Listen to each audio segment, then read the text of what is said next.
తీసుకుపోయి వాళ్ళకు లోన్లు ఇప్పించి, లేదు అంటే ఇంటింటికి తిరిగి సర్వే చేసి ఆ పనులు చేసుకునేదాన్ని. కానీ నిజంగా థ్యాంక్ యూ వెరీ మచ్ మా ఎంప్లాయీస్ అందరికీ థ్యాంక్ యూ వెరీ మచ్. ఈ బిజినెస్లోకి వచ్చిన మా సార్కి సపోర్ట్ చేయడం వల్ల మర్సిడీస్ బెంజ్లో దింపుతున్నాను. నన్ను కొడితే గట్టిగా కొట్టండి. ఎందుకు అంటే మర్సిడీస్ బెంజ్ అంటే మామూలు విషయం కాదు.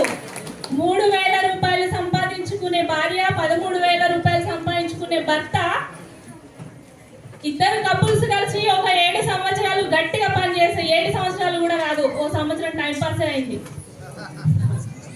మొత్తం మీద ఒక 5 సంవత్సరాలు గట్టిగా కష్టపడితే 70 లక్షల రూపాయల కార్లు తిరుగుతున్నారు ఈరోజు.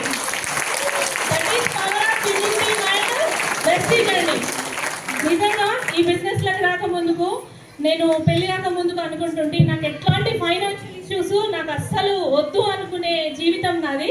కానీ తీరా పెళ్లి చేసుకున్న తర్వాత జీవితం స్టార్ట్ చేసినాక అవే ఫైనాన్షియల్ స్ట్రగుల్స్ అనేటివి స్టార్ట్ అయినాయి. దాంతో మేము ఇద్దరం కలిసి 4 పనులు చేసినాము. అందులోనే